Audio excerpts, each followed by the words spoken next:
Please like, subscribe to this channel, and share everywhere.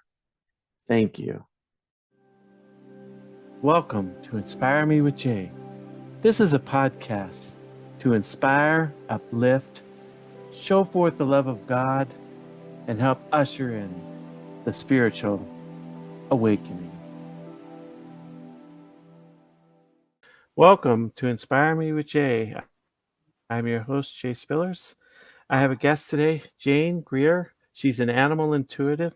How are you, Jane? I'm really good. I'm over in Australia and it's 7 o'clock in the morning and the sun is shining and it's beautiful. So what do you do? That's great. So it's like the morning there, isn't it? Yes, it is. 7 o'clock. 7 o'clock in the morning. Yeah. Yeah. So it's 4 o'clock, I think, in your time, isn't it? Well, it's actually 2 o'clock because I'm on Mountain, but I use Eastern because more people are familiar with it. But right. Yeah, so what do you do as like an animal intuitive? So I speak to animals, whether they're on Earth side or whether they've passed over.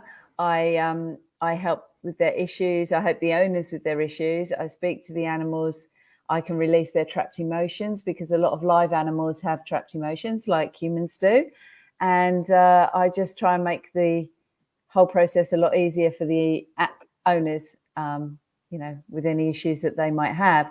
And anyone that's passed over, like anybody who's had a fur baby pass over, they know how heartbreaking that is. So I can connect with them and give the owners some peace, answer any questions they've had about how they passed, that sort of thing. Yeah. And you work at like a veterinary clinic, so you probably get to do a lot of communication with animals then. Yeah, I do. I work in a specialist service, not on the floor, obviously. I'm not very medically minded. I'm more woo and holistic. They're all medical and Western. But I work up in the offices. I'm an EA to the to a couple of the managers there, and it's kind of strange because there's some people at work that understand what I do, and there are others that are obviously incredibly skeptical.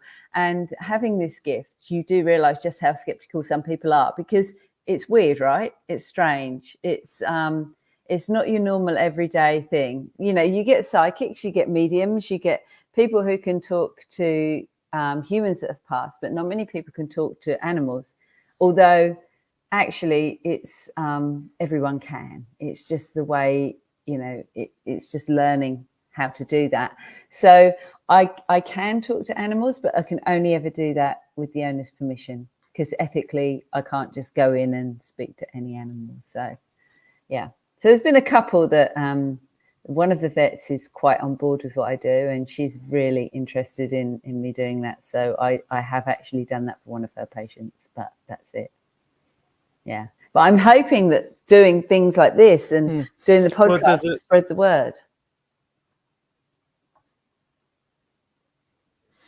So is there times like where the vet will call you in, like they have to put an animal down and you'll communicate with the animal as it's passing or before it's passing and talk to the owner too? And I've not done, no, I haven't done, well, I've done that privately, but not at work, not at the vets, but privately, yeah, I have. I've been with a couple of my clients as their animal has transitioned from Earthside over, and I've been there with them as that transition has happened. Now, obviously, you can't connect with the animal as that happens. Well, I've never been able to. You normally have to wait a couple of days, but I've been there and helped the animal cross as peacefully as it can. And it is always peaceful. And it just gives the owners some comfort as well. Yeah. Yeah. Well, I read somewhere that, like when a dog leaves his body, his soul goes out the back end instead of like the front end for a lot of people. I don't know if you've ever heard that or, No, I've never heard that. I'm still, this business for me has been quite a quick learning business. It's just happened to me over the last sort of year, 18 months. Whether how their souls leave is not something that I actually have ever asked, although I might well ask that next time. Does it come out the through the body or through the head? That's a very interesting question, because I don't actually know the answer to that. Yeah. Well, I do like a lot of near-death experience people, and sometimes people talk about dying and seeing their pets or other people's Mm-hmm. pets in heaven. Mm-hmm. Do you Yeah. like where do you think animals go? Do they all go to heaven? Do they just reincarnate, some of them, or? They do, and this is really interesting, because it's like, where do you go? I mean, there's this beautiful, beautiful, beautiful story about the Rainbow Bridge, isn't there? How lovely would that be to go up to the Rainbow Bridge, and all these pets are together, and once you're there, your pet is there waiting for you. And I love that. I love that ideal of it. Animals do reincarnate, yes, they do. And I've had several animals in the time that I've been doing this work that have come back, that have belonged to the same owner previously, and then come back as a completely different dog, but the traits of that original dog are there, and they do reincarnate. They reincarnate as animals in the way I understand it, not as humans. They don't come back as humans, but they do reincarnate. And where do they go? They go to rest, right? The same as we do. We go, our souls leave our bodies and we go to rest. And then we come back again. We sign another soul contract. We come back again. We do our lessons. We learn, and then and that's how the cycle goes until we do our last ever trip to Earth, on Earth side. So yeah, I think it's the same for animals. Animals are not the same as humans. Animals are here to teach us. They don't come here to learn their lessons. They already have their lessons. They come here to teach the humans. And that's, I think, the big difference between the two. Yeah. So is there a difference between what happens to an animal that has a human companion versus like a animal that dies in the wild?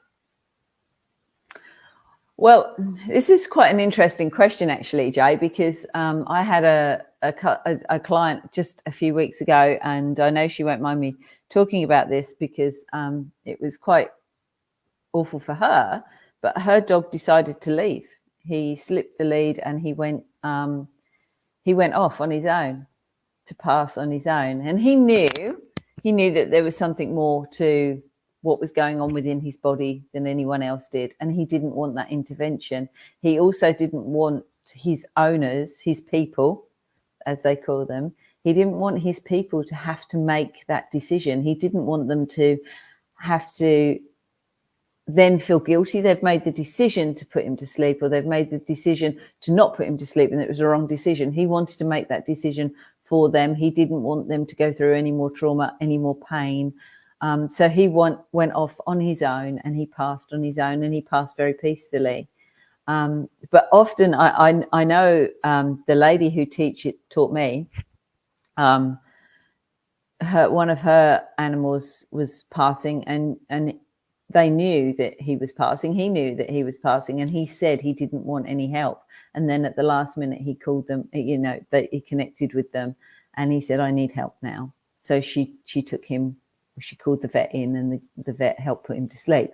So they know what they want. And if I knew then what I knew now, my animals that I've had put to sleep or have gone, I possibly would have done things a lot differently, because they know what they're doing. They know what they want.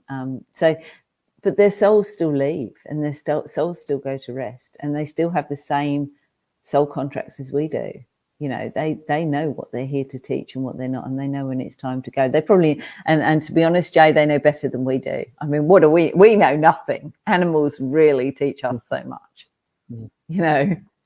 We sort of bumble our way through life, whereas they know exactly what they're doing. Yeah. Well, have you always been an intuitive with animals, or did it come with like an event later in life, or? Well, apparently I have always had this gift, and I chose to close it down a long time ago. But a friend told me that. Friend told me that I told her that I had this gift, and I've chosen to close it down. But honestly, for the life of me, I cannot remember doing that. So no, a bit of a long story. I came to Australia 6 years ago as a student, obviously a more mature student, just for a year, and now I'm still here as a citizen. But during that time, I went through, I think, what we all know as your dark night of the soul. You know, things happened. I was on the floor. Just everything that could have gone wrong went wrong. And I picked myself up, and I went on. And then one day I had an amazing healer who suggested, because of my love of animals, I've always worked in shelters and stuff like that, that I went to on a course that a friend of hers was running, Rumi, around animal communication. So I was like, yeah, sure, I'll go. Why not? I'll go. That should be really interesting. And it was really interesting. And I was able to connect with the animals while I was there, which was really incredible. And she said to me that the biggest thing is the distrust of yourself. Anyway, when I got home, I was laying in bed one day, and I'd got all 3 cats on the bed with me. And my youngest cat, Baxter, came up and stood at my shoulder. And then Hugo, my other cat, looked at him. So he walked down the bed, and I said, "Hey, Baxie, where are you going?" And as clear as we're talking now, he said to me, "I know my place." And I was like, what happened? Who said that? You know, and it was a real shock that had come through. And then suddenly, as I started to practice more and connect more, and you know, I practiced on a lot of friends' animals, because I wasn't sure. I never wanted to be in that position where I told somebody something that wasn't correct and I upset them. So, you know, it was a lot of practice. But then as I did more and more came in, and I would go out for a run, and my guides would come in and they would tell me how to help a dog, or they would show me the best way to go forward with this animal. And it kind of just took off from there. And literally in the last year, it's just opened and opened and opened. And then I went to Tasmania last year after a past life regression hypnotherapy, and everything just went whoom and exploded. And now it's a trust. I trust myself to be able to connect with the animals. I trust what I get. And therefore it makes it easier. You know, I have a space at home that I go to, that I just go inwards and connect with them. So yeah, I haven't always been able to do it, but now I can. But are you an intuitive with just animals, or do you sometimes have humans that have departed, or that you communicate with? Yeah, I do. And again, big shock when that happened. I was standing at my kitchen sink about a year or so ago, and all of a sudden I started talking to my nana, and we were having like a conversation, and suddenly I was like, "Is that you, or am I making this up in my head?" Because, you know, you can't you? And all of it, and she said to me, "Of course it's me, you daft apeth." Well, my nan, that's what my nan used to say when I was a kid. I would never have said that. And I was like, oh my goodness, it is my nan. And so, and then I'd go out and I'd go to certain places, or I'd be with friends, and someone would say something and someone would just come in, and I'd be like, oh, okay, this has happened. Which is, I mean, if you know people in the medium world, they'll tell you that's, you know, quite a dangerous thing, because you're quite open to anybody coming in. So I learned, I have an amazing mentor in England, and she helps me a lot. And so when I do get people in now, I know it's at certain times. But yeah, I do. And I also have people that have passed that I know as part of the team that I pull in when I talk to animals. So yeah, and I'm a Reiki healer as well. So I have my own Reiki room in my house, and when I go in there, it's like opening the doors, and whoever I get in to do the Reiki with, you know, they have all sorts of people come in to see them, all sorts of their family. So you do become quite open to it. You open your mind, and you open your vessel to to do this. But, you know, I always think it's not just me. I'm part of this team. I have a team on the other side that help me. They channel through me. I'm here to help humanity. So, you know, I look at it that a lot of it that comes through me is nothing to do with me. It's all from upstairs. Have you ever wondered whether the Bible was compatible with a near-death experience?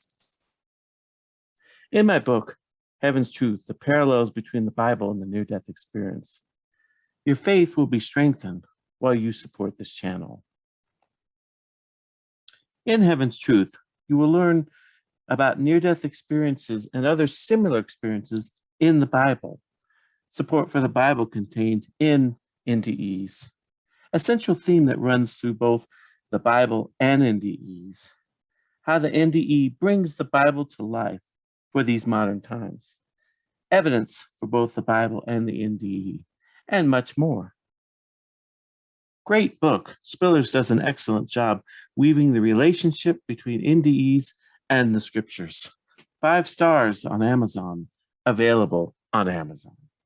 So, yeah, because you said something about you have guides on the other side.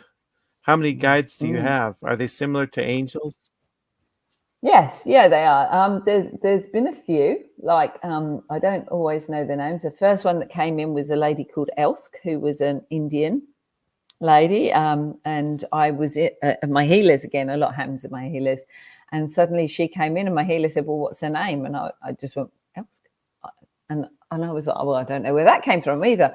Also, one day there was a French lady came in called Delphine, who came to help me sort out my chakras, which was totally bizarre. And I was running and I'm like, oh, okay. And she kept saying, hello, mon ami. And I'm like, am I going crazy here? You know, because this is just very early on. And I'm like, am I making this up? Am I going crazy? What is going on here? This is just really bizarre. But she wasn't, and she stayed a while and then she went. But there's a couple that stay a lot and they get stronger and stronger. And I don't know their names, but, you know, if I do something and I do something right, they've started clapping. So I know, you know, there's like little signs. If I'm feeling a bit odd in the day, they'll show me 3 numbers and they'll give me, like, I'll wake up and think of a word, like, what word do I need today? You know, what's my intention? And I don't know, say that it'll be respect or believe. And everywhere I go, suddenly I'll see all of these words, you know. So it's kind of, you look out for it. But yeah, they do. They help me. And they so help with the animals. They showed me with a dog that was really struggling to walk because he was too distracted by other dogs and cats and stuff and lunging. They actually showed me a picture of this rope, like a rope toy, you know, one of those knot things and to put in his mouth as he's walking, let him walk with that in his mouth. To distract him. And the owner was like, no, I'm not sure he'll do that. And I said, well, let's try it and see, like, you know. And an hour later, she'd had the most beautiful walk. So, you know, I couldn't do what I do without those guides. No, I mean, do you get like a lot of therapy for the dogs? Like if it's a living dog and they have issues, you can connect and find out what they are and help the dog heal better? Yes, absolutely. And that's one of the biggest things that I think is the reason I've been given this gift, to be able to help those animals that have got issues. I sometimes, you know, I can go in, I ask them if I can release their trapped emotions, because like humans, everyone has trapped emotions. I read the book by Dr. Bradley Nelson, and I was able to go in and release some trapped emotions in a dog that was dreadfully grieving for her owner who'd passed. And within 24 hours, she turned around to the happiest dog, you know. I've also been able to pinpoint what's hurting. I can't ever diagnose because I'm not medically trained, and that would be ethically, that would be wrong. But yeah, I go in and say, look, okay, they're showing me that there's a sore leg. I will feel in a part of my body that's hurting. One of my friend's dogs had, when early days when I was practicing, she said, "Tell me what's the matter with him." And I sort of went in and connected, and my hip was so painful and my jaw was really painful as well. And he had actually just fallen off the sofa and he'd hurt his left hip, which was what was hurting. So, I have been able to go in and say, well, this is hurting, or, you need to take them to the vets because, they're telling me that they're really tired, or, their feet are itching or whatever, and things that owners don't always see. But they know there's something wrong, but they're not quite sure what, So even though I don't diagnose, there are some times also that I can go in and do some Reiki healing. I work with a lady in England, or I have done. We worked together as she released trapped emotions. I talked to the animals, and we worked with a cat who had inoperable stomach tumors, and the vet sent her home with the owner to pass. We knew the owner. We asked if we could work with her because she wasn't ready to let her go. We did a lot of healing on her, and she's still here 8 months later, and she's still running around. Now, we don't say that we totally healed her, but go ahead. So we don't say that we totally healed her, but we do say that we've certainly given her extra time. We don't know that whether we haven't. We're not medically trained people, but she's running around now. She's put on weight. She's eating. She's having the best time. So, hopefully we've given her some sort of extra time if we've, Yeah, so you kind of have like an empath element to your connection too, like you feel what's going on. I do, and I feel their pain. A friend of mine had a dog at the weekend whose family member had passed, and the dog was really struggling. And wow, as soon as I connected with the dog, I was in tears. I could feel his pain. I was crying. He was grieving. I was able to release some of those emotions, so he did settle down, and his energy around him became a lot lighter. But it's a wonderful thing, right, to be an empath. It's a wonderful thing, but it also drains you. Like, I take on other animals' pain, and I take on their feelings, and I can do that with people as well. I can walk in a room and I just know when someone's not in a right place, and I pick up on their feelings. And so whilst it has an amazingly good side, being an empath and being sensitive to people, it's also quite draining. Yeah. But with the animals, I can pick up on that immediately, and I can give some sort of help, So that's the beauty of the gift I've been given. Yeah. So it's like I remember hearing near-death experiences. Like sometimes they encounter an animal, their pet, and it doesn't say anything. It just acts more like what we're used to on Earth. But sometimes the animal speaks. Do animals in the spirit realm have the ability to speak? Or like maybe you read their emotions and it sort of translates into language for you, or how does that work? Yeah. So when I connect with an animal, if it's whether they're earth side or not, when I connect with them, I connect my heart to their heart. I protect them. I put them in a big bubble. I cuddle them, and then I ask if we can speak. And they sometimes will give me a sentence. Sometimes they'll show me something that will make me laugh or make me cry, or they will just say a word. A word will come in. I'll have a conversation. I had a dog once who showed me the vision of her puppyhood before she was sold. And she showed me where she was. She was in a tiny corner in a barn. in like a wooden type crate, and she was all huddled up in the corner, and there was all these animals running around. And when I spoke to her owner, he said that's exactly what it was like when he went to get her. That's exactly how it was. So even though I'm more clairsentient than I am, I don't so much as get the visions. I do get the visions too, but you know, I guess when I started this off, I was expecting to get all of these pictures in my head, which you don't get. You just get these visions, but they do give me words, and we can actually have a conversation. But the interesting thing when you do this is when you connect with the animal, that you put, I have to write the words down, I write the visions down, and then I will disconnect. And then I'll go in again a few hours later and say, hey, can we have another chat? What else is it you'd like to tell me?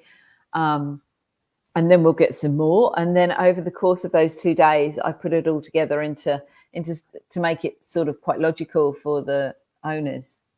So that's the way I do it. I mean, I don't know about other animal intuitives, but that's the way that I do it because that's the way that works for me. But interestingly, about 2 weeks ago, I did my first reading across Zoom, and called the animal in, and that was actually a lot easier than I thought it was going to be. I thought I was really going to struggle, but he came in, he was like tapping his feet, waiting to come in, like he just wanted to talk to his people. He had things to say, he showed me things, and it was really quite a beautiful experience, you know. And to give the owners of that baby some peace around where he was, what he was, you know, how he was feeling, whether he would come back, whether he is here with them, which often they are, you know. And when a pet passes, often they're still here, and they'll rub against your leg, or they'll sit somewhere, or you'll suddenly smell them, or and you miss it because you're not looking for it. So somebody coming to me and saying, can we speak to my animal that's passed? And I'm like, yeah, of course. And then we'll have this conversation, and they'll say, well, look, when you feel this or when you see this, I'm with you. And I've been able to say that to a couple of people, and they're like, oh, is that what that was? I felt someone brushing against my leg, or, you know, somebody just like, it felt like somebody had tapped me on the side of the head, and I'm like, that's them. So again, you can give that peace to a traumatized owner who's so missing their baby, that, you know, I'm able to give them that knowledge, you know. So that's why I'm so excited about what I do. Yeah. Do you have to have some kind of proximity or connection, like you see their owner, or you see a picture of the dog, or you have something, or can just like any random dog or cat that passed away that doesn't even live in the country communicate with you? Well, they could, if I opened my bubble and let them in, I suppose. But no, the way I do it is through a picture. It's I ask for a full face and body picture. I'll get a couple, and I always ask for something around their backstory. You know, were they rescued? Did they come from a breeder? Was there anything that that they would do habitually that I needed to know about? Was there any issue they had? Because, you know, when I connect with that animal, I need to make sure that it's the right animal. So, you know, when someone sends me a picture, it has to be a picture of just that animal. If there's two, you've then got, it could be either, you know. So I think that and it's so much easier for me to do that with the across the water, or, you know, in the same country, but through a photo, than it is a live reading. Although a very funny story, which I will tell you, I did speak to a deaf dog one day, and the owner texted me and said, hey, were you talking to her at 6:30 this morning, or 6:45? And I was like, yeah, around that time. Why? And she said she was going crazy, she was barking, and then she just suddenly stopped barking. And I was like, oh wow, that's really interesting feedback, really. And she was like, yeah, it was really odd. Anyway, I did the reading, and I sent it off to her, And she said, hey, would you come and meet her? And I said, yeah, I'd love to. I'd love to. So I went round to meet her, and I couldn't connect with her. She was wandering around, and I was just trying not, I just couldn't. So the lady said to me, why don't you do it via a photo whilst you're in the room? So I did. I connected with her via photo in the room. And honestly, Jay, she just went crazy. She was barking and she was going mad. And like, she was talking to me. I'm looking at the photo, talking to her, and she was talking to me, and all I could hear was her barking. And I said to her, darling, thank you so much for talking to me today. I'll disconnect from you now, so you can have some rest. And I disconnected, and I kid you not, she just stopped barking. So that was really interesting. I've never had that feedback before, and I'd never witnessed that. And I haven't witnessed it since, because it's all been across with the photos. So I just find it easier to do it via photo, whether they're earthside or not.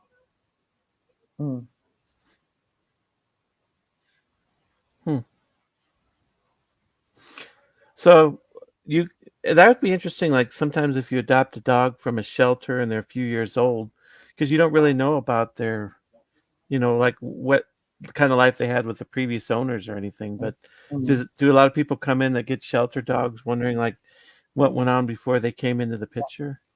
Yeah, definitely, because a lot of the shelter dogs are there with some sort of trauma, and it's the same with humans, right? So you can cry, you've lost someone or something's really upset you, you can cry, and that emotion will stay in a part of your body, like your lung or your liver or your heart or wherever.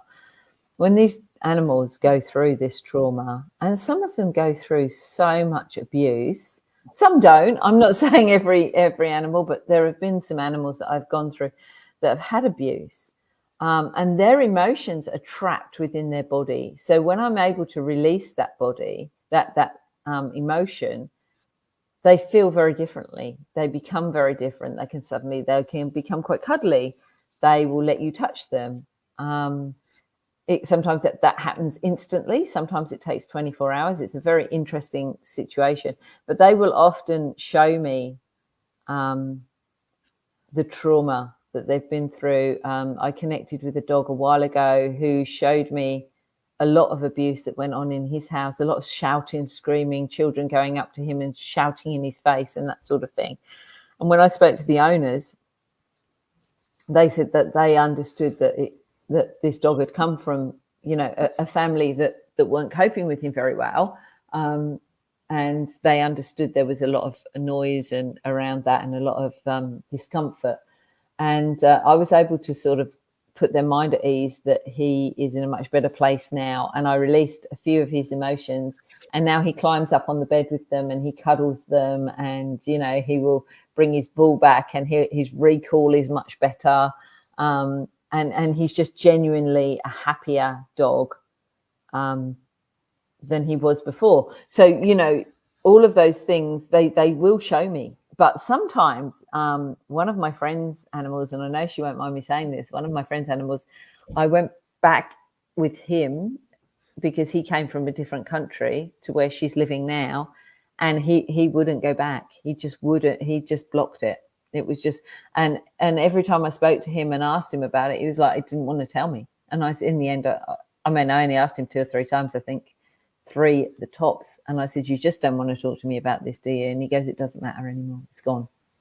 So I released his emotions and just left them. Like, I didn't want to put him through that again. Sometimes, like with humans, you just kind of get rid of it and you move on. And that's how they felt. They didn't want to go through that again. They didn't want to talk about it. It was too harmful for them.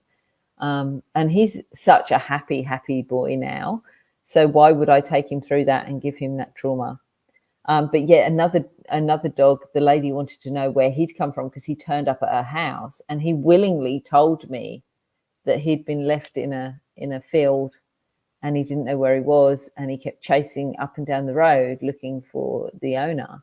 And then he ended up with the lady that I'd spoken to, and he's a very happy dog now. He told me what happened, but it's not affected him. We've released his emotions. It's fine.